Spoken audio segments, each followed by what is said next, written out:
Good to see some people on. So it's been a week or so. Hey, it's been a week or so since I've been on a live. We're still in Florida. You can't tell by the background. A little bit different, but we're still in Florida. Got a couple more days while we're here. So just wanted to jump on. Today was a rest day, so an easy day for us to kind of hang out, just spend some time. So I wanted to jump on here and say hello. Hey, good to see you guys. Awesome. I'm glad the page has been helpful. Hey there, how are you? So, my setup looks a little bit different than normal, but I still got everybody here. So, we're on a couple different platforms. Just wanted to try the best we can. It'll be a little bit harder to keep track of the comments because if I don't see it like right away, I'll probably miss it. Thanks so much. I'm glad it helps. Hello, California. Good to see you. Utah here. Good to see you. Awesome. Yeah, absolutely. Hey there. I'm in Florida right now, so we're down here on vacation. We got another couple days left of our vacation. So, um, yep. What was that? Maine, Massachusetts, Connecticut. Awesome. People all over the place. I got to talk to two people this morning because I've been doing. I did a couple appointments from like 5 a.m. to like 8:30 just to fill up some of the time and get me up in time. I was able to talk to a couple people today. One was from New Zealand and one was from Australia. So I'm not going to try to do the accent, but it was pretty cool.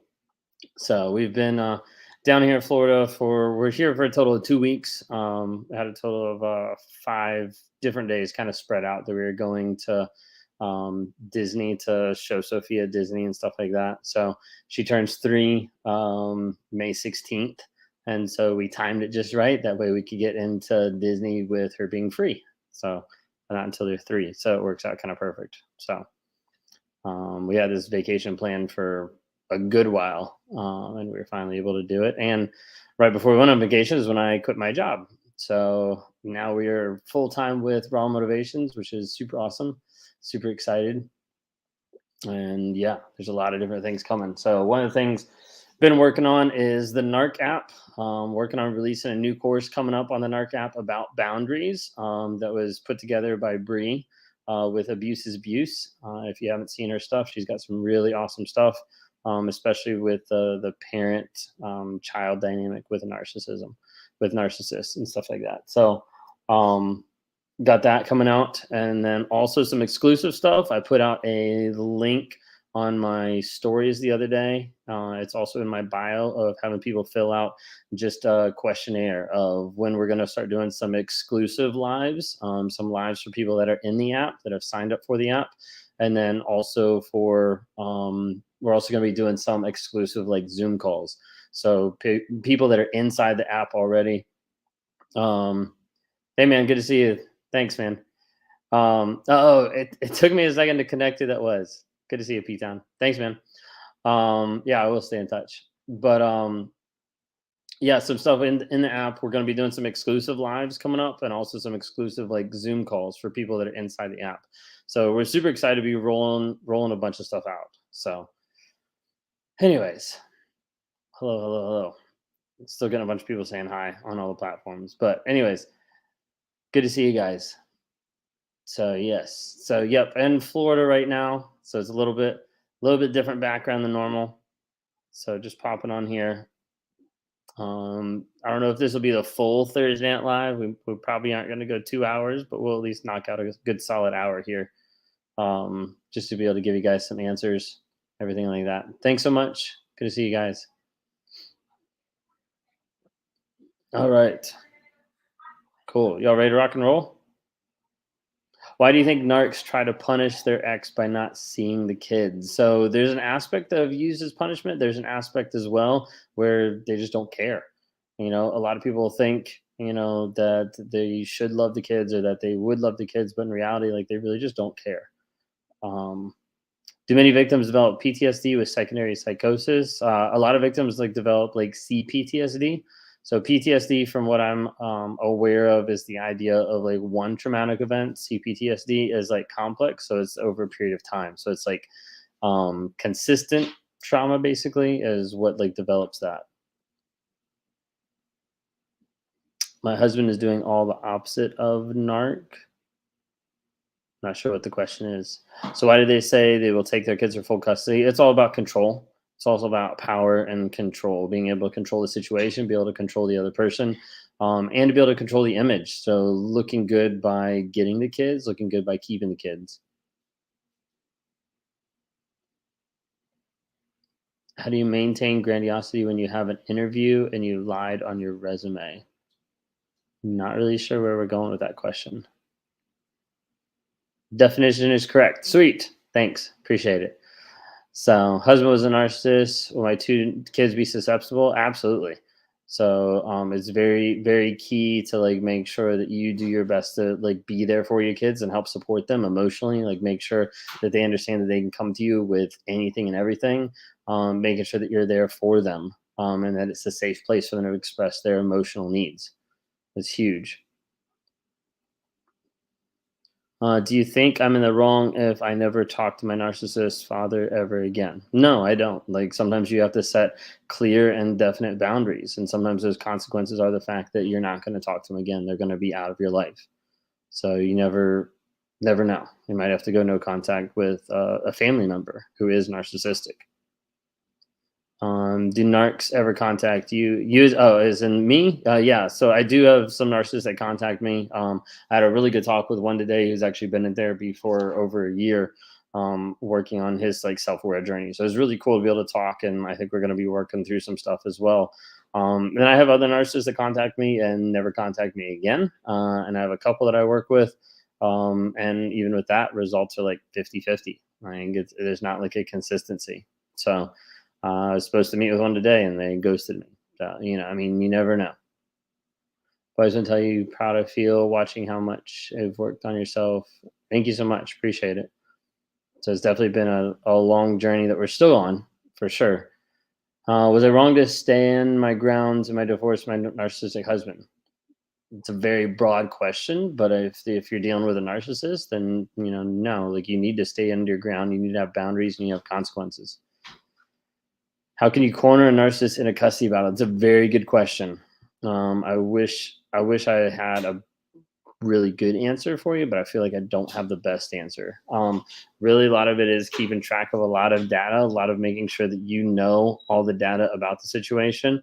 Sometimes people win with the idea of making it seem like a win-win, where the narcissist feels like they're winning. There's a whole lots of different things with that. I don't have the best answer. I'm sorry.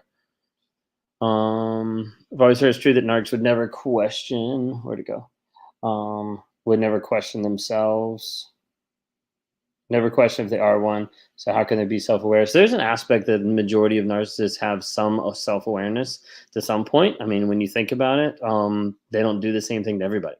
They don't act the same way as they do to you as they do to their family, or as they do to people at work, or as some of their friends. Like they change. They know, and they have an awareness of some of the things that's going on. They just gear it differently depending on who's there. So you never know. Why are most narcs attractive? Does it go hand in hand? No, not necessarily. There's ugly narcs out there. So my narc is not acting like he did when we were together, but how I ended it this time was different. So a lot of times they're not going to act the same once you've like moved on, or once you've discarded, or once you guys aren't together. They won't act the same. And sometimes that'll be so you reach out. Sometimes that'll be to get new supply. Like it just really kind of depends. But a lot of times they'll change it up. My ex feels responsible for a narcissistic son. How can I support her? Is she the narcissist, or like who's the narcissist there? I think I'm a little confused on that one. A lot of times they hide the new supply because they're initially like it's been there longer than what you know. Like it's been there for a good while, and you just now finding out about it. Hey, good to see you. So I think one of the aspects of my wife forgiving me and us like working on rebuilding trust was like the aspect of her seeing that there was a change happening in me. So it wasn't just the fact that I'm like, oh, I'm changing. Like I was actually like putting in the work, showing it, going to counseling, going to therapy, and like working on myself. And she was able to see that. And then a big aspect of rebuilding trust was a lot of communication. A lot of communication, like over communicating, and it got like frustrating, obviously, a lot of times. But still trying to communicate of what's going on. Showing people like different things, showing her, like where I'm going, what I'm doing, who the people I'm hanging out with, like different things like that. But yeah, the rebuilding trust is definitely one of the hardest parts, but not as hard as being vulnerable. Being vulnerable, I think, is harder than that. Do you think narcissistic personality disorder is genetic? No, I don't think it is. Yes, I am a narcissist. Check out my channel. Um, no, I don't think it's genetic. I think it's a learned behavior, and everybody's a product of their upbringing. And so, narcissistic family or a family that's not narcissist, not narcissistic, but is not there emotionally for the kids, can end up having them be that way. Um, Yeah, so like she's not responsible if it's from like if the narcissist son is that way because of the narcissist. Like that's not her responsibility. And so what she needs to do is continue to support her son the best she can and to help him as he continues to grow. 8 weeks no contact, Brensky. Great job. That's awesome. Super excited. Keep that block up hard. Yeah, the science is not conclusive that it's all genetic. That's definitely for sure. Like there's some out there about like gray matter and stuff like that, but there is not conclusive scientific fact on all sides that it's genetic because the majority of narcissism has been traced back to traumatic events and trauma and abuse, and that's been a lot of the scientific stuff on it too. So I don't think you can say it's all genetic. That's for sure. 3 months block, awesome. Super good job. After learning what narc is, I looked at his mom and realized that she was one. Yeah. Do you think borderline personality disorder plays into narcissism? Yeah, it's part of the cluster B. And a lot of times people say like any of the stuff in the cluster B has like narcissism in it, you know? Yeah, no, I'll take the literature. I just don't think you can say it's all genetic and no nurture. So that's not just my therapist saying that, there's other psychologists saying it. So um, narcissism is not all genetic. So if twins 14 months old and it feels like they're being groomed to be a narcissist, I mean, if they're in a narcissistic relationship, a lot of times that happens. Does narcissist ever stop the cycle with one person? No, because they're not stopping the cycle based on a person. A narcissist doesn't want to get honest, doesn't want to get vulnerable. So as a result, they aren't willing to stop that cycle.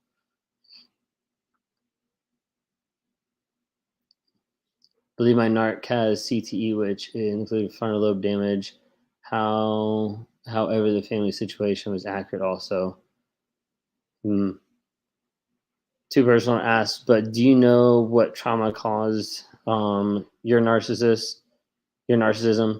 Yeah, so like for me, a lot of it tracks back to like emotional support and emotional like working through stuff. So like emotional safety.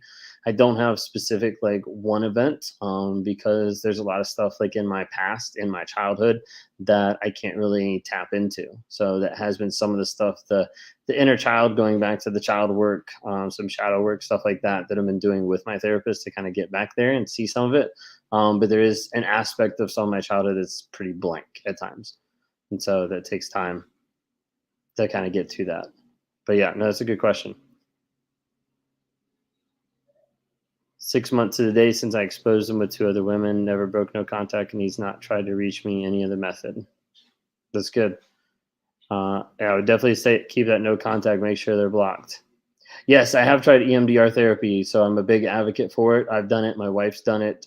Is definitely like really huge. I would definitely suggest it if you've had to deal with like traumatic events, emotional trauma, stuff like that.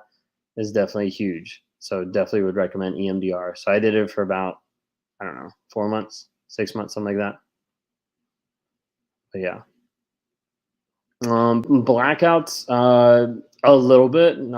It's more or less like my like childhood. Like I don't really remember much of anything, and the stuff that I do remember, I don't know what's real and what's not. If that makes sense. So like, my therapist at one time we were like talking about childhood and going back, and she was like, think of like an image or a thought like from childhood.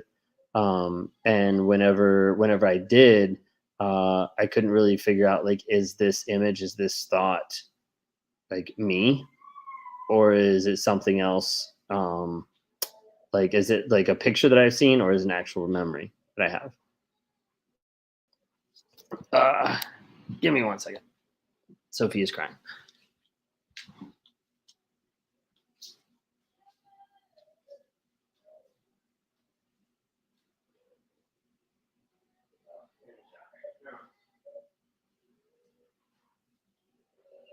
Hey, what's wrong?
Hey, welcome to like blank live. Sorry. Um, Kayla was in the shower, and Sophia dropped her bear off the side of the bed and couldn't find it. So I had to run back there and help real quick. So sorry. Thank you guys for being patient. Um, where were we? Yeah, if you put a bunch of comments when I was gone, then I probably won't see them because I don't have my main screen to be able to kind of keep track of all. What are the chances of a narcissist hoovering if they go to jail many years later because of you? Often that still happens. I know someone that, even while the narcissist is in jail, they're still like sending letters.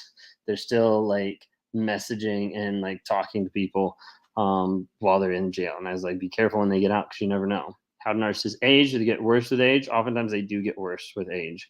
It does often get worse. My narc was spoiled as a child and did not have any trauma. Yeah, so you have trauma, you have abuse, you have overbearing parents, and you have over enabling parents. Those are kind of like the main categories that you're going to get narcissism from. Um, how do we know if we cause a narcissistic injury? So sometimes, like, kind of like the thought process behind it is like a narcissistic injury is when they don't contact you again or when they don't come back. Sometimes that's if there's like a uh, lose my train of thought. Sometimes that's if there's like this kind of like big like betrayal or like exposure. Like sometimes people view that as like a narcissistic injury. And sometimes they don't come back after that, but not always. Do narcissists regret cheating and so they ever see what they lost? No, they don't see what they lost, and they typically don't regret anything about cheating. They just regret getting caught. Okay. Yeah, so me becoming self-aware and like learning more about like the cycle of what I was going through, like started me down the self-aware journey and then got me to the place of like, hey, I want other people to grow and I want other people to change and I want other people to not have to deal with this and have to work on this. So like I try to get people to be honest and get into therapy, and I try to help people who are stuck in these type of relationships as well. Can I ever get my narc to tell me the truth, open up to me? Not if they're not willing to, not if they don't want to. If they don't want to, then it's never going to happen.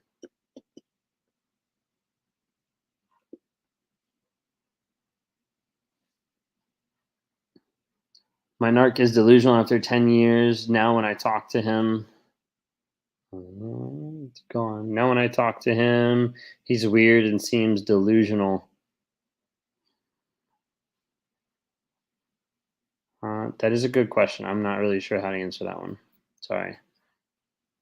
Does a narcissist know they are one if they've been told by people there? If they've been told by other people that they are, then they probably use that chance to like gaslight and manipulate the other person. So typically they don't just like, oh, like I'm a narcissist. They're not gonna like admit it or actually like change.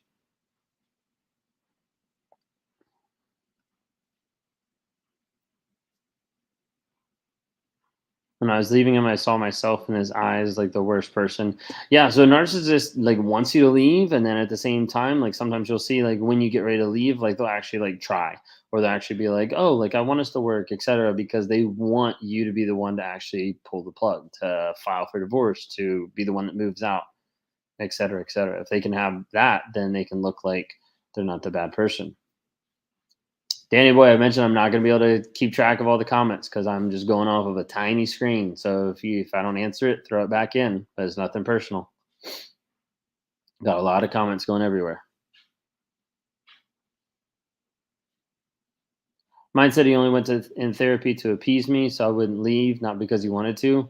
Yeah, no, absolutely. A lot of times it's manipulative in nature. It's not because they actually want to change. That's why you have to be careful, and that's why I suggest not to go to therapy with a narcissist because they're going to use that to manipulate. A lot of times they use that to manipulate. How likely is it for the Hoover once they get caught cheating? You should always be prepared for a Hoover. You should always be prepared for a Hoover. Do they ever miss you? No. Do they want? Why do they want you to pull the plug? So they want you to pull the plug so that they don't feel bad, and so they don't have to admit that they did anything wrong. They could be like, "I tried. She left. He left. You know, whatever it is." Yes, I make a huge effort, and part of that effort is me working on me changing. But it's not for my wife; it's for me, knowing that if she left right now, I would still be on this journey.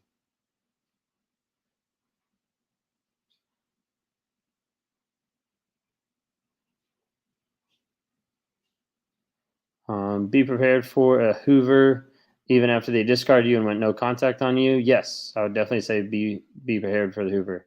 Yes, I'm serious. They don't really miss the person. So, like, a lot of times people get confused with this. A lot of times people think, like, how could they do this to a good person? How could a narcissist be so mean to a good person? Well, the thought behind that is you're thinking and you're relying on the aspect that being a good person means that someone's supposed to be nice to you. Well, from a narcissist perspective, like they're the god of the universe, they have no morals and they can do whatever they want. So the aspect that you deserve something because you're good doesn't compute to a narcissist. They think they deserve everything because of who they are.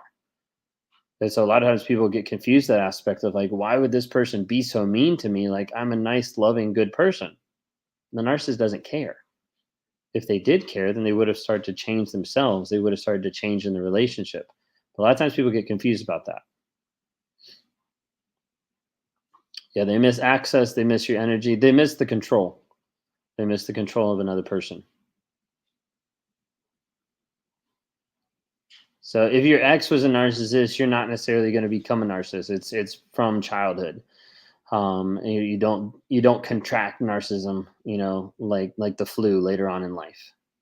So you could pick up like narcissistic fleas or like traits of it, to survive in one sense, but you're not gonna become a narcissist.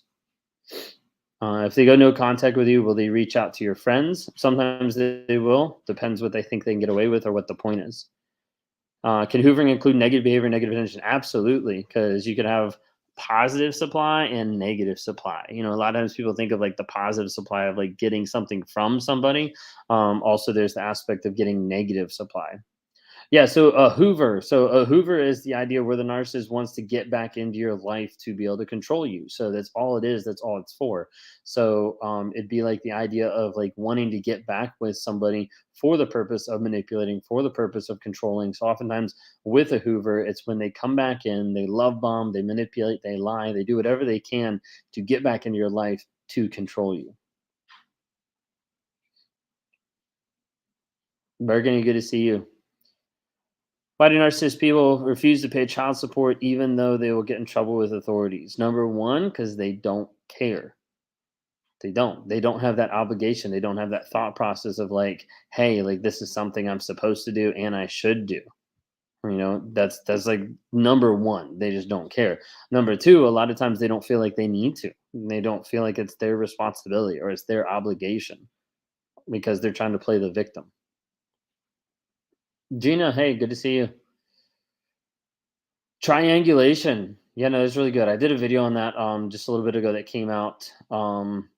I don't know a good book for boundaries, but there is May 16th, so 11 days, going to be released on the NARC app, a whole course on boundaries made by Bree. Abuse is Abuse. If you don't follow her, she's got some awesome content, but that's coming up as well. So, anyways, triangulation. So, triangulation is the idea where you have basically a triangle. So, you have the narcissist and you have two other people in the whole situation. And really, it's the idea like think of like gambling or like bartering. You're trying to up the ante. You're trying to up the idea of what you're getting. So, you get, I don't know, let's try to dumb it down. So let's say you hold hands with one girl.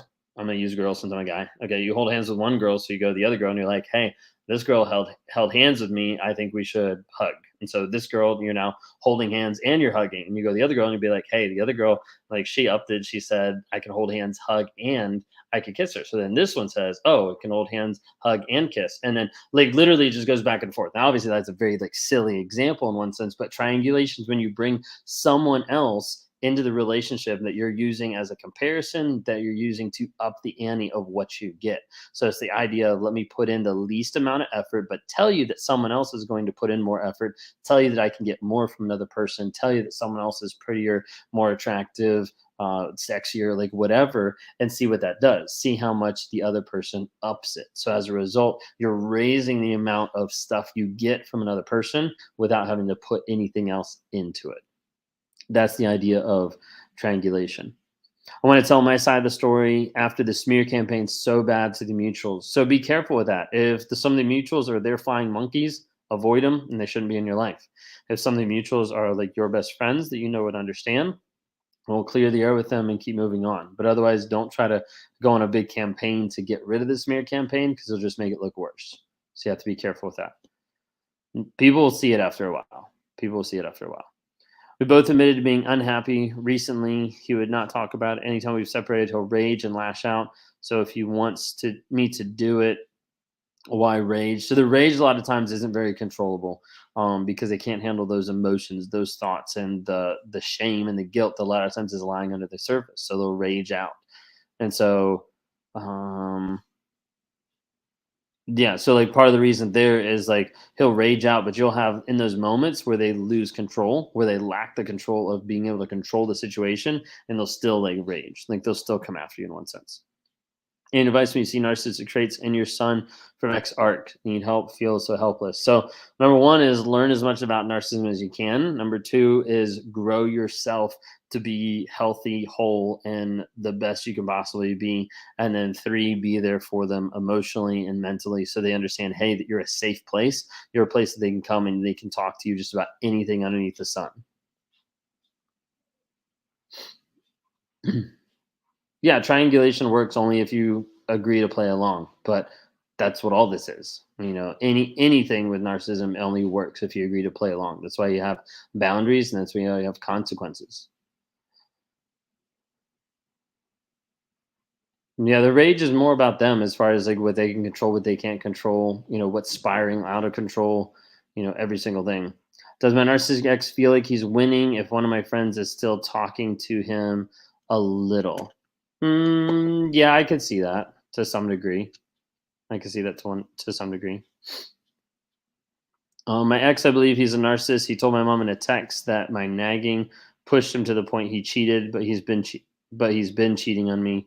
Yeah, no, I mean they'll try to use anything and everything they can to put it back on you to make you feel like you're the reason, you're the cause. But it's not the case. Like they make the choice every single time. Yeah, so a lot of times people don't believe the people who've been abused. One, because they've told everybody of how amazing the relationship is and how the narcissist portrays themselves to everybody else out there looks like they're a good person, like looks like it's a great relationship. So a lot of times people, when they get out of a relationship, they're telling people like, hey, like this is, this has been an awful relationship. No one actually believes them. Let me see if I can get this on Do Not Disturb real quick without jumping off.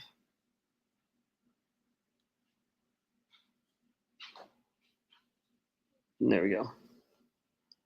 Can a narcissist make you physically sick from the stress? Yes, absolutely.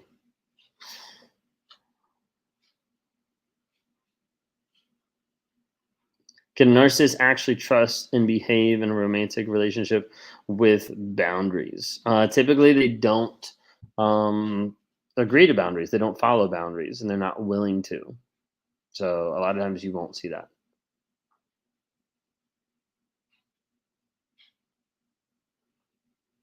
Yeah, a lot of times they will twist it around and blame you, so that they look like the good person. They make you to be out to be the bad guy, everything like that. Got no contact and came to my home. I don't ever want to see, talk, deal with him. Any advice for me? What do you think? So, no contact is key for your healing. Like, if you don't get to the place of going no contact with a narcissist, it makes it extremely hard and a lot of times prolongs the idea of healing. Do they really feel like they are in competition with their spouses? No, not always. If someone stalled during the relationship, I went no contact. Do they tend to watch heavily? Do you stalk during the relationship? A lot of times, narcissists stalk, period. How is it possible for the new supply to be okay with hiding? It all depends on the story that they got fed and the story that they believed. Yeah, if you went no contact, they'll still be watching you if they stalked before. Self-acknowledged narcissist and put my wife through hell far too long, watching you and leave for self-awareness, but would love some more tips on to work on my marriage. Yeah, so I mean, if you're real about getting help, one, you need to get into therapy, and two, you need to stop lying and be honest and vulnerable, and three, if you work with me, you need to get into a group called Wake Up Warrior and start applying the stuff that we learn there. So it's a huge commitment, but it's worth every single penny. Any advice for me? My husband keeps sleeping with my best friend. Leave and get a divorce. That would be the first part. And then second of all, that's not your best friend. That's yeah. There's not good words for that. So that's not a best friend. It's not even a friend. So are all narc stalkers? Not always, but a lot of times they are. Some of them, like I don't know, 50%. Put it that way. That's the best statistic I have. Hey, thanks so much. Why did my narc use my past vulnerabilities against me as a joke? Power and control. It's part of the grooming process. A narcissist will use your vulnerabilities to be able to control you, to be able to manipulate you. And the joke was when you started to push back and thinking, like, hey, like that's something that I'm vulnerable about. Oh, well, it's just a joke. It's testing your boundaries. A narc gets joy from being deceitful. They get joy from getting away from it. So, yeah, I guess you could say it's like the high of getting away from it. Getting away with it. As a Christian, how do you feel about the school of thought that narcissism is demonic in nature? I don't say it's demonic in nature. If we want to talk from a Christian's perspective, narcissism is just um, a human guy, a human girl, like left to their own lust and desires, and that's what they are. They're just being more perfected in sin than anybody else. It doesn't mean they're demons. So I think demons can be inside anybody, not necessarily narcissists. I definitely think it's like limiting to say like narcissists are demons. So hopefully that answered your question. Can Ark actually trust God and call themselves religious if he wants to be God? Um, no, he can't. So I mean, they can call themselves that. So in my book, there's nothing as a Christian that's an abuser. There's just an abuser. Because if someone is habitually abusing, emotionally, mentally, physically, sexually, if someone is habitually abusing another person, that's not Christ-like, which means they're not a Christian. By their fruits they shall know 'em. So if they say they're a Christian but they're abusing, they're not a Christian. They're just an abuser. My husband said that everyone hates me because of my personality, because I try to put boundaries. Yeah, they're going to try to blame you. They're going to try to blame everybody else. But in reality, like it's not you. Boundaries are a good thing, and boundaries are for you. Boundaries are for you to be able to help you not have to deal with as much shit as what they're going to try to put on you. How does drinking affect the narcissist? That's the idea of sedation. They're trying to sedate their feelings, their thoughts, their concerns, their shame, their guilt. Drinking is just sedation, just like any addiction. I felt like my husband thought of my boundaries as a challenge. Is that real? Absolutely. A lot of times the boundaries can look like a challenge of, let me see if I can break this. Let me see if I can move past it, get really close up to it. Like the whole, like, I'm not touching you, or like, getting cookies out of the cookie jar, like that kind of a thing from an early age. But that's the idea of like the boundaries, and they have to have consequences. If you have boundaries and there's no consequences, then you're just going to get run over. Are narcs more in love with any one of their lives than others? I would say no, not necessarily. Is there recovering narcs? There are some. They're few and far between, because the majority of people don't want to do the work and don't want to get vulnerable. The vulnerability is extremely terrifying for a narcissist. Is helping others helping along with your therapy? Yeah, definitely. Like one aspect is just the vulnerability and the honesty being like on these platforms, but then talking to people, sometimes sharing like where I am in my journey and trying to help people along. I would definitely say it is helpful.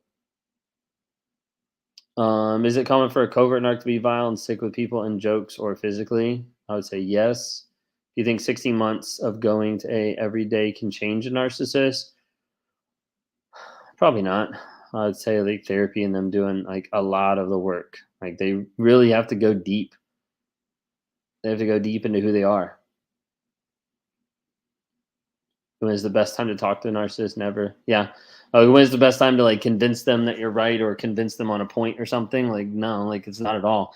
A lot of times people want to have like the last word. Like I was talking to someone today and they're like, "Yeah, I just want to have like the last word. I want to know like, hey, like I said the last word and they understood, they felt the pain, like whatever." And I'm like, how's that worked out for you every time you've tried that in the past like 7 years? And they were like, it hasn't. And I was like, it's not going to happen. Like, you're not going to get the last word of the narcissist. You're not going to get them to understand. You're not going to get them to be like, "Oh my gosh, like I can't believe I'm losing this best person." Like, you're not going to get that. So, blanc, go no contact, and you really ultimately get the last word, because then when they try to contact you and they realize there's no way to contact you, that really is the best part. Why can't narcissists just be friends with other narcs and leave everyone else alone? Yeah, no, there's not enough room for all their ego if they're just friends with other narcissists. If they go silent and finally leave you alone or stop hoovering, that means they probably found a new supply. Hopefully, the end. Yeah, I mean, sometimes you can say hopefully end, or sometimes it's going to be another reprieve for a period of time before they try to hoover again. It's really not consistent with that. So I would say be very careful. Is it normal for narcs not to get mad when other people say something mean, but get mad when I nicely criticize? Yeah, no, absolutely. So if it comes from someone close, or someone that the masses dropped a little bit, um, absolutely they'll get more mad. Should you expose them? We normally coach people no, not to expose them. So even if you come and you say like, "Hey, you're a narcissist," normally you're going to see that come back on you. Can you tell me why narcs pressure for an open relationship so they can have their cake and eat it too? Because they want to be with multiple people. They want to feel validated from multiple people. That's why you have a lot of narcissists that want threesomes. That's a popular one out there. I realized and witnessed my ex didn't want to put in any effort or work on the relationship or anything, even work. He said it's easier to do bad than good. Yeah, absolutely. Narc has a history of self harm from childhood, and she is known to me as a vulnerable slash covert. Can you comment about the relativity of narcissist behavior and and self harm? So with self harm, I normally kind of guide people over to borderline, because that actually has some self harm and suicidal thoughts and tendencies and threatenings in it. So I would definitely say check out borderline personality disorder. There's not as much as what I've seen or read or experienced of the self harm being narcissistic, not like physical self harm at least. Um, Narc friend was convincing me she was a victim, but was verbally abusing me. Do you think that she was aware? So there's an aspect that with any type of narcissism, there's a level of awareness of like something's different, something's wrong, something's weird in one sense, but them actually being aware of it to be able to change something. I think a lot of people get that in their minds of like if they're aware, they change. Well, a lot of times they are aware and they don't care to change. So a narcissist stares while you cry. A lot of times that's the idea of like you're experiencing emotion that they don't know how to process. And so as a result, they just kind of shut down. Vitamin arc block me and then unblock me after the discard. So control manipulation. So if they unblocked you, then go in real quick and block them. That way it can't ever change again. Have any of your past supply cut you off and are still unreachable, assuming you hoovered when you stopped trying? So all my past supplies cut me off. Yeah, all my past supplies cut me off. The second to last one I cut off, and the very last one it was like mutual, like at the same time. So hopefully that answers your question. So they'll try to jump back into your life as if nothing happened, as if they never discarded you. Yeah, absolutely. So a lot of times you'll have like a huge fight, they'll walk away, they'll kick you out, and then they'll come back the next day acting like nothing ever happened, like nothing ever changed. Yeah, absolutely. Make sure you stay away. Why do my art get my family and my friends against me? Yeah, a lot of times they'll do that to try to show that they're the good person. Narc want to open a relationship, but got jealous when I dated others. Super hypocritical. Yeah, because they want that to be for them, not for you. His story before was he could never let go of his exes, and then his story changed when he broke up, and I caught him cheating, and he said that they could never let go of him. What's the truth? Probably a little bit of both, because you have a narcissist that's good at his craft, creates an addiction with other people, and so as a result, it'll look like they're coming after him. It'll look like they still want him, when in reality, he's the ones laying the groundwork. Do they often talk about other women? They aren't faithful. Yes, a lot of times narcissists are not faithful. That's very common in the majority of narcissists. Now, oftentimes they'll talk about other women as a form of triangulation to try to make you up your game, up your ante. Why did my narc try to turn my kids against me? That way they could be on his side, or yeah, on his side. That way they could focus on him as being the good person. He could play the victim, make you out to be the bad guy. Everybody thinks like you're the crazy one, that kind of thing. I feel like I have trauma bond and described it as like I'm an addict. So I call no contact as sober. I've been sober going on a month. He tried to send me an email saying he will leave me alone and say goodbye, but I don't trust it. Yeah, absolutely don't trust it. And if you do have a trauma bond, you definitely want to be like looking to get help. So like I try to talk to people to help them work through trauma bond. I have a system that I go through. Lisa Sunny was Stronger Than Before. She has a trauma bond course. You can get that link in my bio as well. She's got a trauma bond book, which is absolutely great. But she works with people too, and also just other therapists. So trauma bonds are very huge and they're very hard to break out of. Do covert narcissists cry? Yeah, there are some narcissists that cry or cry out of manipulation. I told him we should break up, and he said, "Yeah, okay, cool." Does he have a new supply? Probably. I mean, typically by the time you find out about a new supply, it's already been happening for a while. It's harder now than it was in the first couple days. Absolutely, that's one of the things that like doesn't really get talked about, mainly because we don't want to scare people off from doing the right thing. But like when you go no contact with a narcissist, a lot of times it gets harder. Like there's not a good way to go about it. But like you break up with a narcissist, you discard a narcissist, and a lot of times it gets worse for a period of time because you get into that middle section that I call like limbo land. And in that limbo land is the idea of like, hey, I have peace because I'm not actively getting abused, but it doesn't feel peaceful because of the fact that the narcissist is still, they're still out there. You still know like, hey, like when's the hammer going to drop? You've got anxiety, you've got all this like emotion, oxytocin, adrenaline, like stuff that's going off that you're like, wait a second, like this is going to happen. Then you start doubting yourself. Am I the narcissist? Maybe it was me. Maybe I could have loved different. Maybe I could have changed. You start thinking maybe it's about boundaries, maybe it's about like potential, maybe it's about like hope, and all this stuff starts messing with your mind and slides you right back to the aspect of a full out trauma bond where you're stuck and you want to go back. That's the stuff that I work with. That's the stuff that I work with people on a day-to-day basis. I talk to people pretty much almost every single day, working with people to get them out of the trauma bond. So I talk to people in three different sections. We're going to get out of a trauma bond. We're going to get through limbo land, which is the idea of getting detoxing from narcissists, and then working on clarity of like, where do you go from here?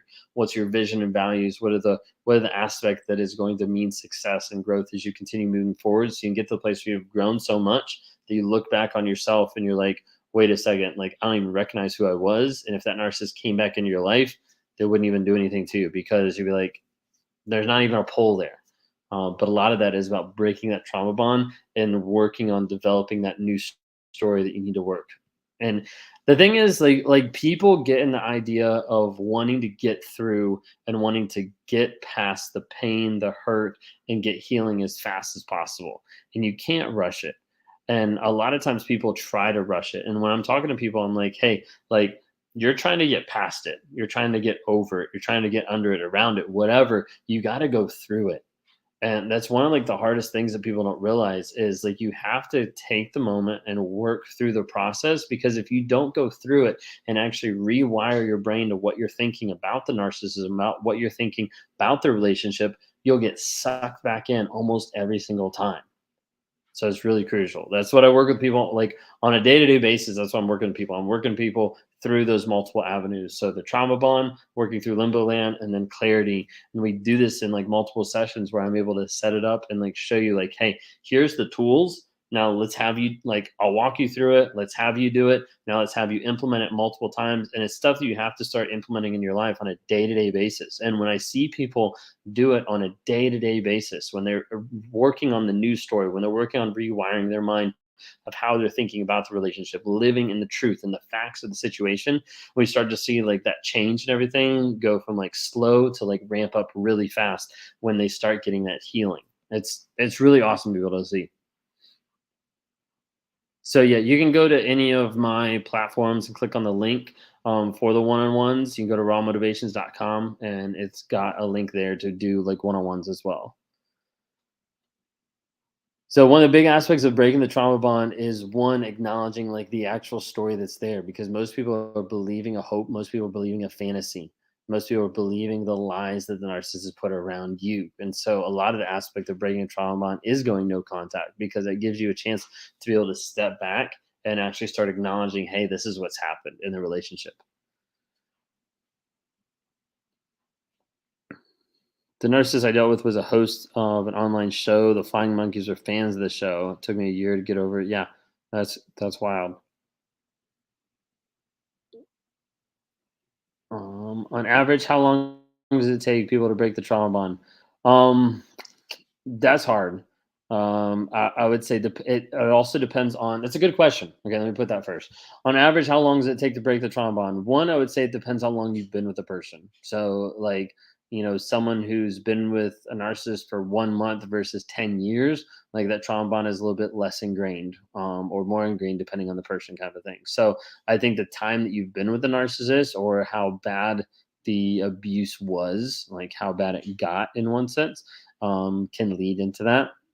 And then a big aspect of it as well is like how much you're willing to put in the work.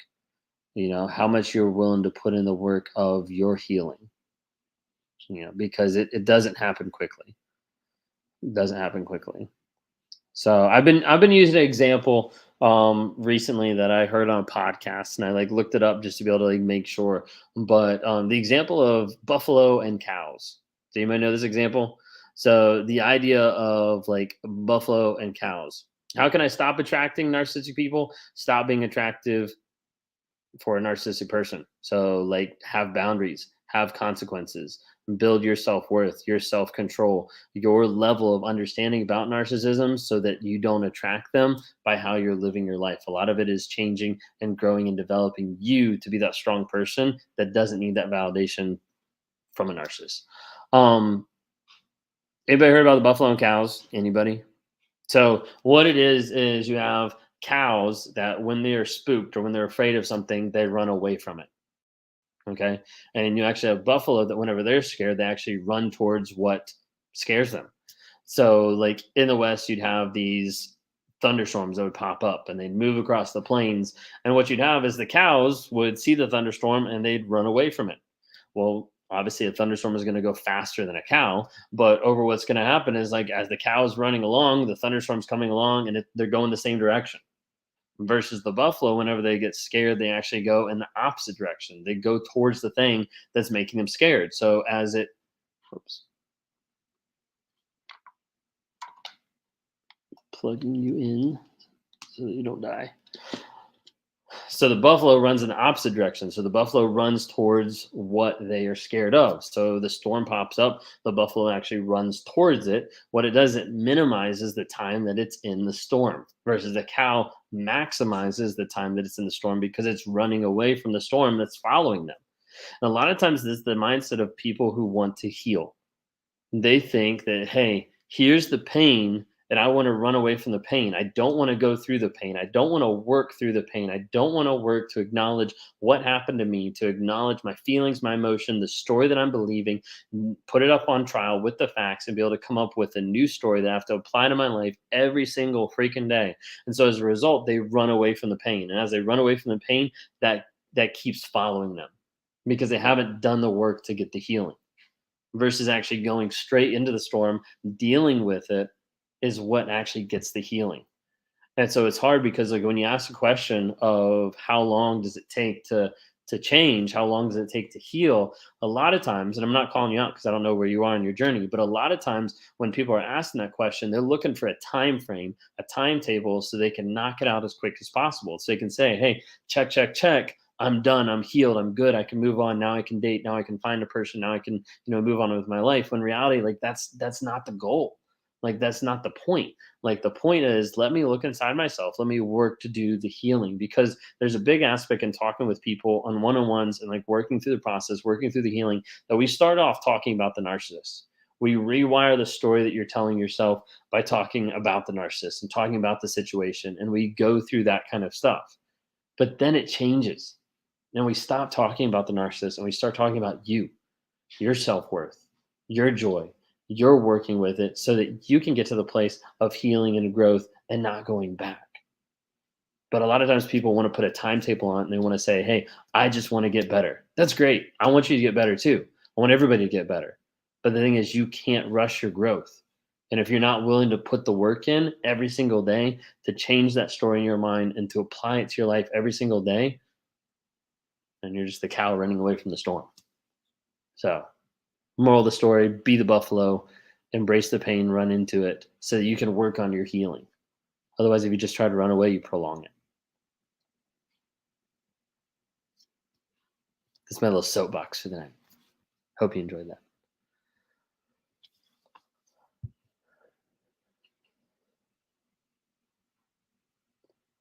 Does everything you say apply to covert narcissists? They also don't have empathy or kind parts, or even a small part. Yeah, I mean they don't have the empathy or the kind parts there either. So yeah, it would apply. A lot of the stuff I say is equivalent with grandiose and covert. Sometimes people want to hear more specifically one or the other.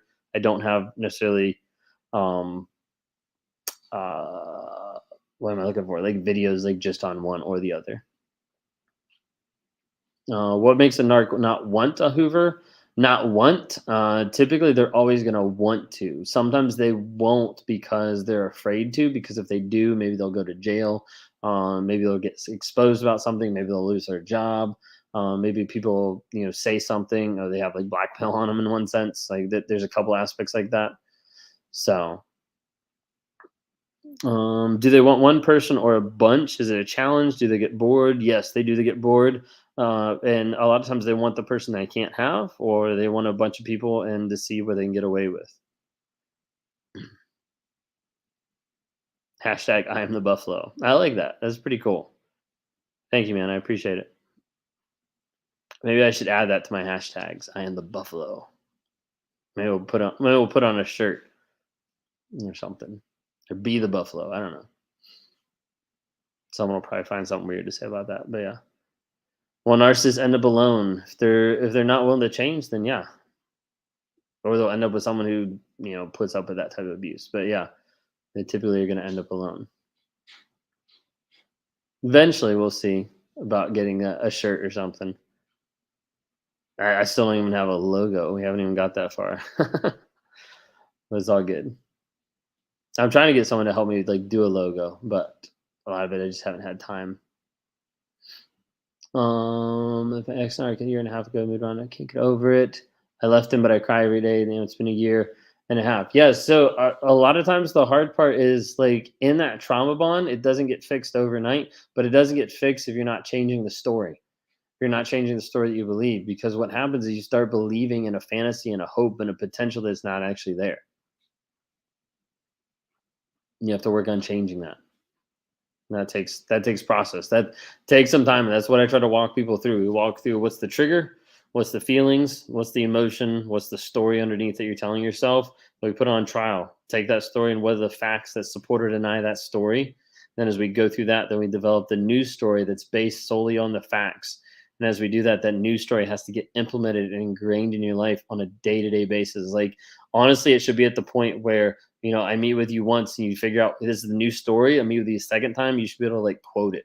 You should have it memorized, because that's the level of ingranation you have to have it in your mind so much that it changes. Because otherwise you'll hit that trigger, you'll feel those emotions, you'll feel those feelings, and you'll go down the same path that you always go down. Unless there's something there to be able to say, wait a second, I've already done the work, I've already worked on this. Let me go ahead and rely on the story that's based on the facts, on the truth of the situation.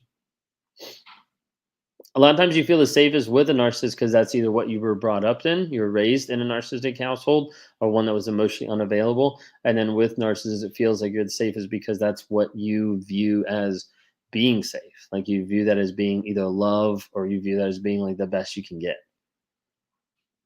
So it has to do with your growth.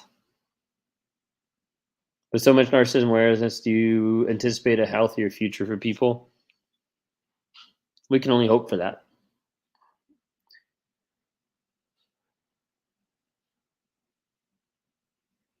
Do narcissistic people feel any love? So their version of love would be completely different than your version of love. So, and their feeling would be completely different. Um,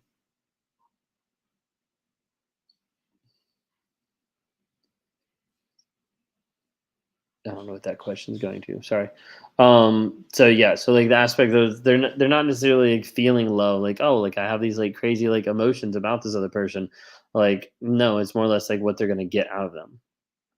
Do narcissists have love for their parents? A lot of narcissists don't have love for their parents because either they track back that there's some abuse that came from it, or lack of emotional support, overbearing, like whatever it might be. So a lot of them don't necessarily go out of the way to be like, oh, like I love my parents so much. Other ones were raised by narcissists, and that's like their safe place because their parents cover for them. What would a narcissist need to sign away the rights a child thinks he can control with it? Yeah, no, a lot of times that can happen. And that can be huge. I think like one aspect would be like the idea of if you can create a situation where there's somehow they view it as a win.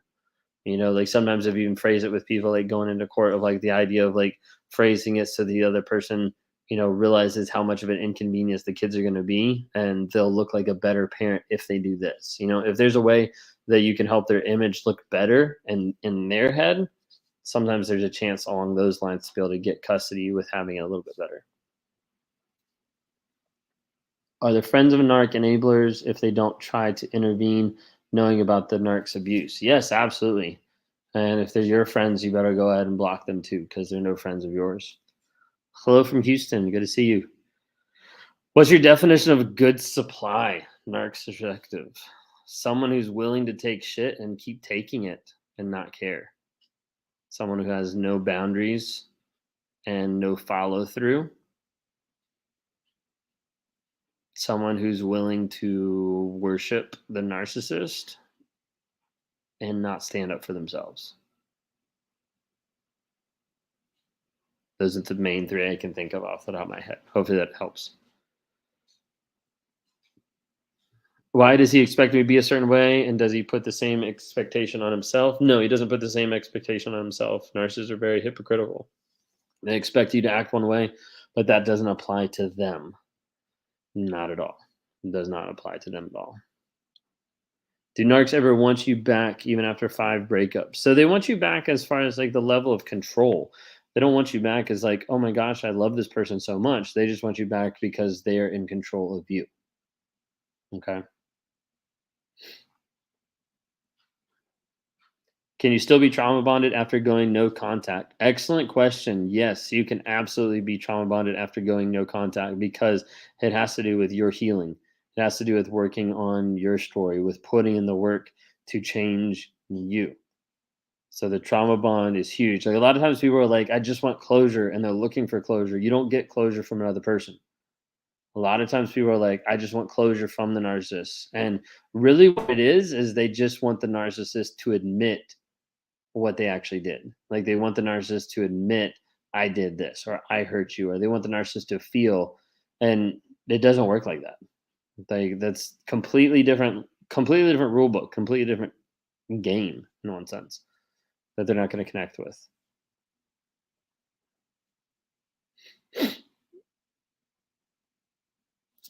What was that? It's like we should just throw them away, but they are people too. How can we help? How can we help? They're unaware. So think of it this way: you are not throwing away the narcissist. You are telling them what you're willing to live with, and they're choosing to leave you. They're choosing to discard you. They're choosing to devalue you. They're choosing to cheat on you. They're choosing every single aspect. There's never an aspect that you're throwing away another person, another human being. What you're doing is you're stopping the abuse that they're giving to you, understanding that you're worth so much more than how they're treating you. So there's never an aspect that you're throwing away another person. And I'm not ever saying that as far as like you're devaluing or, narcissists are less human or anything like that. Like I never come out and like say stuff like that because you're not throwing away another person. You're setting a boundary and that other person has a decision to make. I can either respect this person, love them and show care for them, or I can choose not to. And if choosing not to means that they're no longer in life, it's not you throwing them away, and it's you protecting yourself, your kids, all things like that. Does alcohol make the narcissist more honest? Sometimes it lowers their inhibitions and makes them a little bit more vulnerable. Do narcissists actually love from the start? No. A lot of times it's like they're trying to love bomb and thinks that maybe it'd fix them. What happens when the narcissist makes their own children grow up the way they want them to grow up? A lot of times they'll become narcissistic. Because you got to remember, like overbearing, over controlling parents can also affect that. Is addiction a narcissistic trait? It is not part of the 9 characteristics of a narcissist, but oftentimes addiction is brought alongside with narcissism to help sedate the shame or the guilt. You want to expose your narc? Be very careful about that. Ro, thanks so much. It is a nice shirt. Mine's not sheep. I don't have my hats. My hats are back in the room. Um, I put a couple more shirts in my cart for Lions Not Sheep because I realized when I got down here and it's like 95 degrees in Florida. I'm like, all I have is like black Lions Not Sheep and then green. And so I'm like, I need to get some other ones. So I got a white one, a gray one, and a red one in my cart. So we'll see about getting some more. Um, I signed up for the black box with Lions Not Sheep, so I'm excited about that too. So people that don't know what it is, would you rather lead or would you rather be led? And for me, a lot of times I identify with the idea of Lions Not Sheep, of like I have to make the choice that I have to lead myself out of the shit that I've been in, and I no longer can just be led blindly by my own desires, by my own ambitions, by my own like thoughts and wants back into the hole, into the pit that I've been in for so long. But yeah,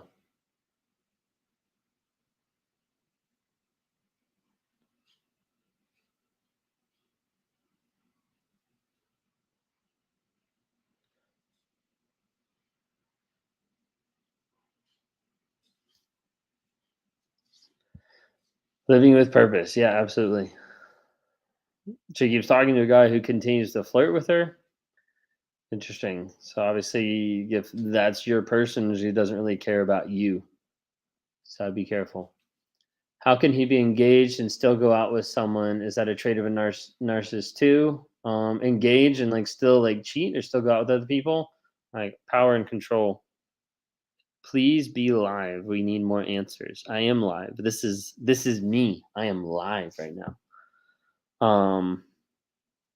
So I normally go live every Thursday night. Wednesdays will be starting up next week. So Wednesday night live will be 9 p.m. to 10 p.m. Eastern time with myself and Lee. So we do dual lives on Wednesday. I do lives on Thursday, typically 9 to 11. We're probably not going to go the whole way to 11 tonight just because I've got some stuff on like charge packs and things like that because I don't have a good setup where I am right now.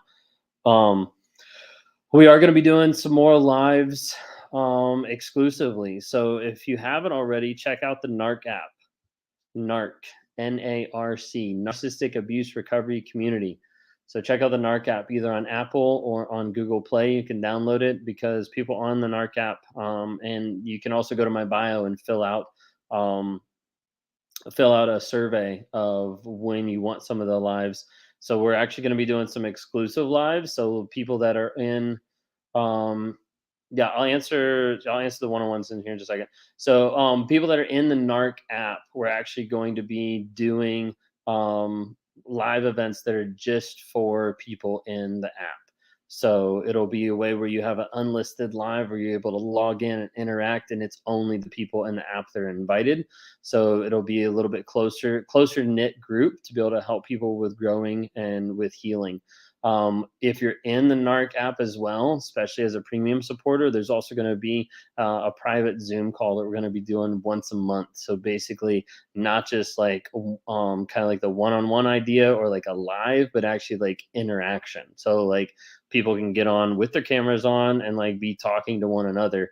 And have like some moments of like interaction, people sharing some of their stories, and really just connecting other survivors to each other. Because one of the biggest things, like as you're learning about narcissism, as you're learning about what's going on, is getting connected with people who help you understand, like, hey, you're not alone and you're not crazy. And so that's one of the things we're going to be doing. So if you haven't had a chance, click on the links in my bios on whatever platform you're watching, and we've got like a survey on there of talking about what day to do the exclusive live, and then also kind of like time frames, and then also what day and time frames for the Zoom call. So we're going to start off doing weekly lives that are going to be unlisted and exclusive for people in the NARC app, and then also monthly Zoom calls. So it's kind of up the amount of communication and interaction they'll be able to have. So I do have one-on-ones, so they do fill up pretty good. But I'm super excited now that I'm going full time with Raw Motivations. I have more time, which is super cool. So once I get back into Virginia, it's Raw Motivations full time. We're done with working with Amazon now. Now I'm full time Raw Motivations. So super excited about that. So I do have one-on-ones. You can go to my website or click the link in my bio. So it's rawmotivations.com, or you can click the link in my bio and you can schedule a time to be able to talk. Then my wife also does do some appointments. She has like a really limited availability just because a lot of different life going on as well. But she's also in the link in my bio as well. So awesome. Anyways, hopefully that answers you guys' question. I saw a couple people ask about that. All right, well, so a couple more here, then we'll start wrapping up. So, yes, I'm in Florida right now, so I've got a couple more days. We're coming home on Tuesday night coming up. So there's just a lot of exciting things happening. Tuesday night coming up, we'll be live again, probably mainly on TikTok in that particular night because I'll be going live with Heather Coleman Voss. We used to go live every week for a period of time last year, really. And it just hasn't worked out. So super excited. That's coming up this next Tuesday. Next Wednesday is going live with Lee. That one's typically on YouTube, Facebook on Wednesday nights, and then Thursday night I'll be back on all 5 platforms, trying to answer y'all's questions. Y'all been really patient. Instagram, I'll definitely focus on you more. You guys are on like the smallest screen. That's why I haven't been able to do a good job answering questions for you guys. So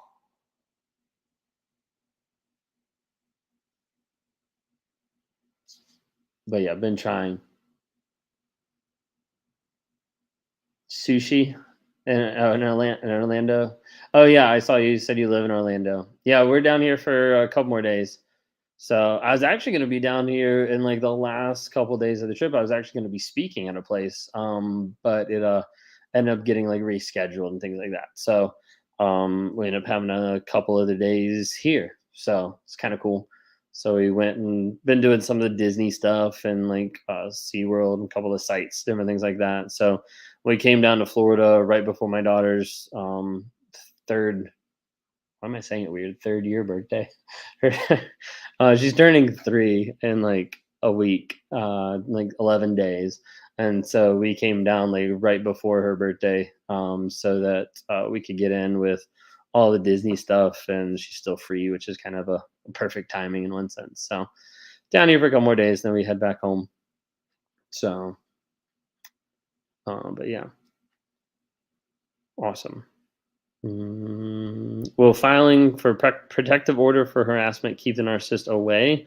Hopefully, but if it doesn't, then you have a piece of paper there that you can hopefully work on getting them thrown in jail, and sometimes that helps. How long can narcissists go from sustaining from bad behavior? A lot of times they can keep it hidden for a period of time if they're getting what they want or if they're getting away with what they want. When will the victim feel secure and get peace? And that has to go back with their no contact, making sure that they're secure and safe, and then working on themselves. So working on their healing. So I've been in therapy. So I did EMDR therapy. Good question. How long have I been in therapy, and how did the Warrior Program help you?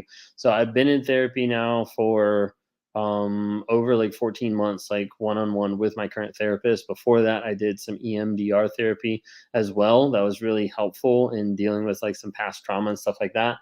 The Warrior program is absolutely amazing. So it's Wake Up Warrior Challenge, wakeupwarrior.com is absolutely amazing. I invested a lot of time, a lot of energy, a lot of money into that program, and it's absolutely worth every single cent. And every time that I put into it, it's absolutely amazing.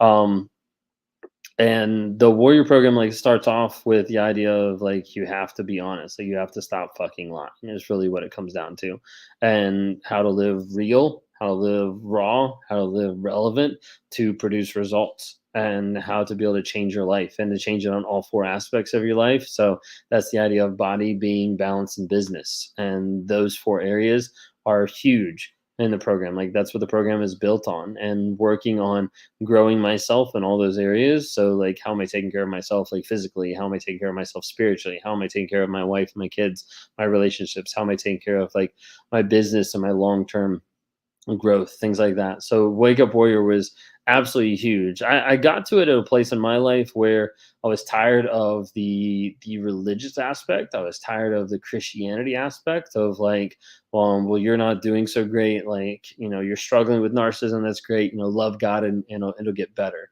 And I was like, this just isn't cutting it. This isn't helping because what people don't realize is like, yes, God can change anyone, but he only changes willing people. And if there's a whole bunch of lies in between you and God, it really makes it hard for him to be very effective in what he's doing because of the fact that you're not being honest with who you are or with anything else. So Warrior program is absolutely huge. I'm a huge proponent of that. And I'm not an affiliate or anything like that. So I don't gain anything from you doing it. Every narcissist I talk to, I recommend them to do it. Not all of them do it, not all of them complete it, and not it doesn't always change them. But it was influential and big in my life.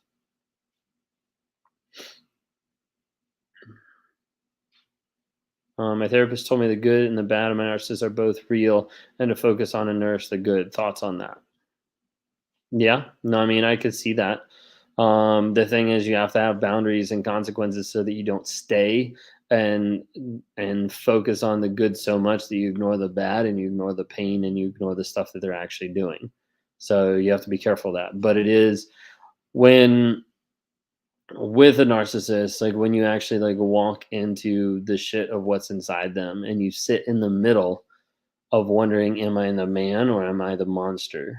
And you have to like sit with that shame and that guilt. That's like one of the hardest things to do. And so the aspect of what's real, what's not real, what's good, what's bad, that's kind of the crazy part. Any books or other resources for for yourself? Other so it's like you're the narcissist and you're looking for resources.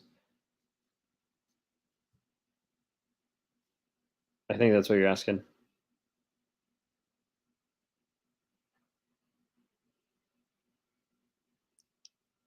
Um,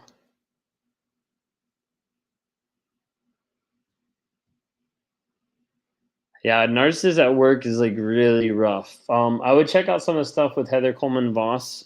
She has a majority of stuff on TikTok, but she also does have stuff on Instagram. She deals a lot of stuff about narcissism in the workplace. She's kind of a big one on that. Like she has a lot of good information with that. Um, so on the healing journey, but then also just on the awareness journey, I'm definitely a big fan of Psychopath Free. That's a really good book for people healing, but it also is like revealing as like you read it, and like I was reading it and I'm like, wow, this is too much like me. Um, there's also one I do have a link to, I believe, still like the Warrior book, and that starts to walk you down a path of really in depth of working on like rewiring your mind. It's a giant book. Um, Probably can't even see it. Nope, it's over there. It's it's like that. It's like that black book over there. So it's like you can kind of see it's giant. It's a giant book, but that one's really good too. So um I don't have the link anywhere, but message me on Instagram specifically asking me if you want that link for the Warrior book, and I'll get that to you. Instagram is the same one, Raw Motivations, if you're not following me on that. Yeah, no, absolutely.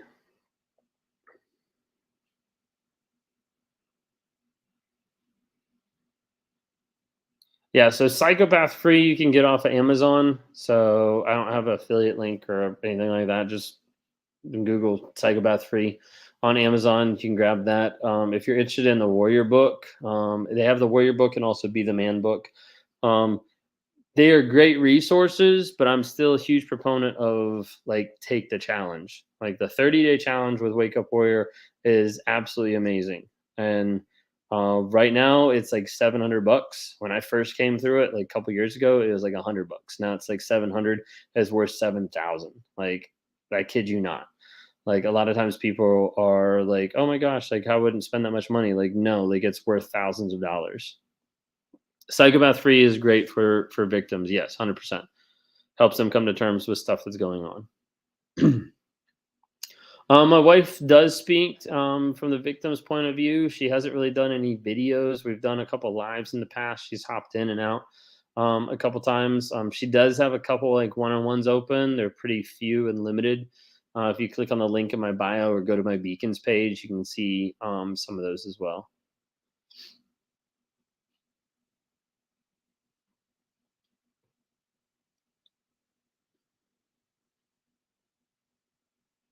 But yeah. Um, Sorry, I was trying to see if I missed any other ones. I know I'm like missing some, but yeah. Thank you all so much. I appreciate it. Also, if you guys haven't checked out, check out Carrie McAvoy. On here, she's like Carrie Care McAvoy.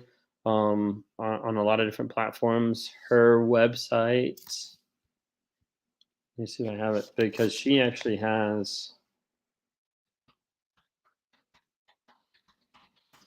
Let's see if I can find it really quick.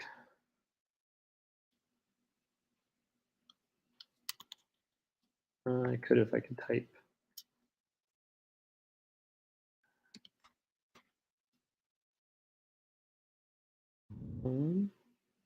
This is it.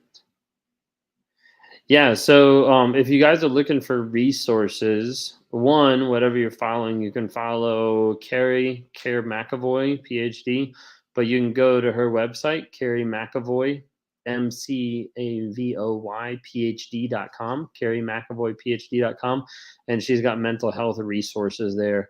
That's got some awesome resources. I was actually skimming through it earlier today. So she's got like mental health links. She's got different like webinars and stuff there. I've got some of the same webinars like on my page. But she's also got a pop-up, which won't go out of the way. But there is if you look on her page, there's mental health resources. She's like, here's my favorite list, and that's got some really good resources there, like some books and things like that that you can kind of look at and go through. So cool.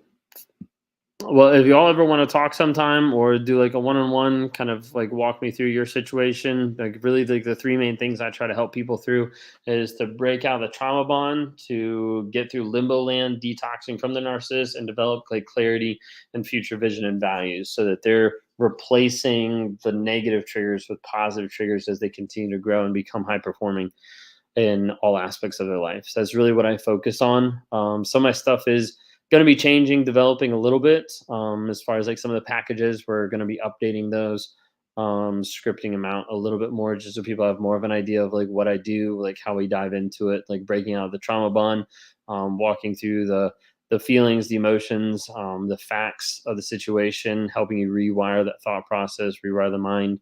So if that's something you're interested, you can always check out the website, rawmotivations.com. You can click on a link there to be able to schedule one-on-one, be able to start working with you guys one-on-one, be able to help out any way that I can. So I'm on this platform to provide awareness about narcissism, growth, healing, and change. And those are the four things: awareness, growth, healing, and change. I don't put hope in there. Hope for you as far as like growing and changing, but not hope for the relationship, because my goal is not to get you to stay in. Yeah, no, it's you can pay with a card. Yeah, that's totally fine. So just check out rawmotivations.com. It takes you to my Calendly link and you can take a look there. It's got everything like hooked up for you. Yeah, no, absolutely. So, and cool thing is I've got like more times available now that I've finally wrapped up my other job. So now I'm going to be doing um Raw Motivations full time. So I'm super excited about that. So, Angela, thanks so much for the call out. Appreciate it. So, yeah, thank you so much. Awesome. Well, thank you all. I appreciate it. I'm probably going to go ahead and wrap it up. So, but yeah, if you don't follow me on some of the other platforms, so depending on what you're watching tonight, we're on all of them. So TikTok, Instagram, YouTube, Facebook, Raw Motivations on all of them. Would be really grateful and helpful if you guys give a follow on any of them. So if you're looking for longer videos that talk more about narcissism and go into more and more, you can definitely look at YouTube. So that's got some of my longest videos there. So typically have like a 10-minute video that comes out every single day, typically around like 2 o'clock in the afternoon Eastern time is when that video drops. And so would love to have you interact on there. If you're interested on how I became self-aware, you can check out that. So look up Self-Aware Narcissist under Raw Motivations on YouTube. Got a couple videos there. Stuff that's helped me through the Warrior Program. I've got the 7 Lies. Those actually just came out this past week. But the 7 lies that I believed, and that was changing my life, that I was like focusing on so much. So like I was in love with other women, I was committed to Kayla, like all these different types of things. Like there's the 7 lies are on there. It's a whole like series. So that one, a lot of people are asking about like the Warrior stuff and kind of what it showed. Well, that's on there as well. If you guys haven't, download the Narc app. If you guys haven't, click on my link in the bio. There's surveys on there for if you're joining the Narc app. We're going to be doing exclusive lives, exclusive Zoom sessions, just connecting people with each other, connecting people to understand that you're not crazy and that you're not alone at all. So thank you guys so much. Appreciate it.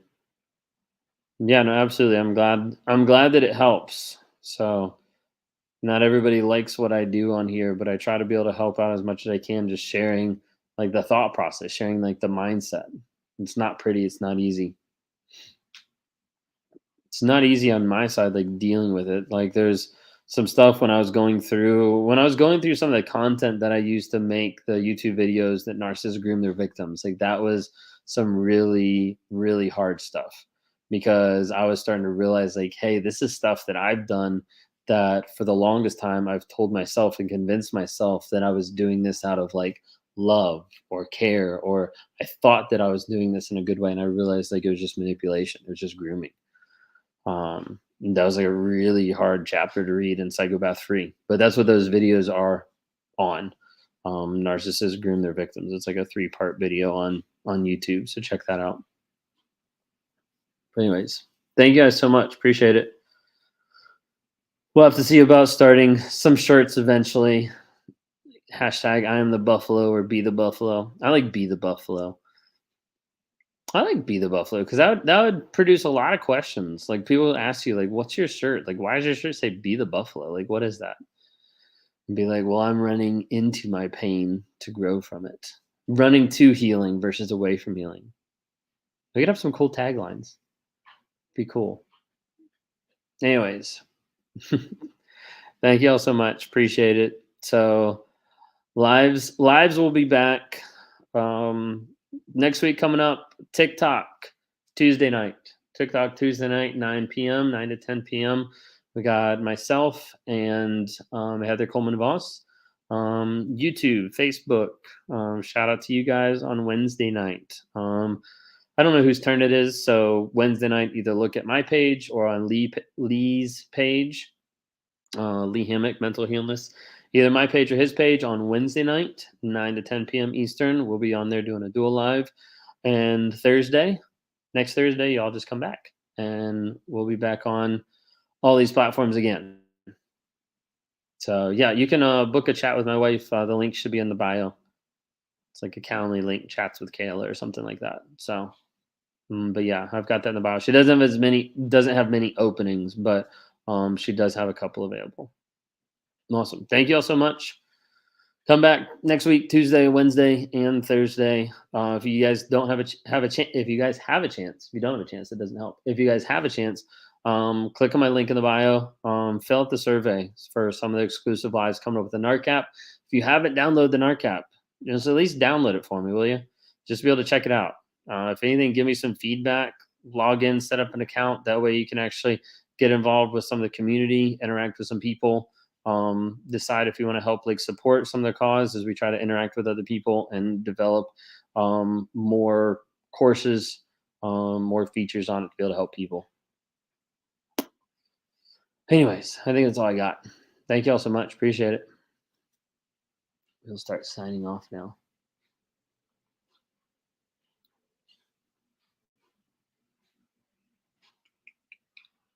Thank you all. Thank you all. Y'all take care, and we'll see you guys next week.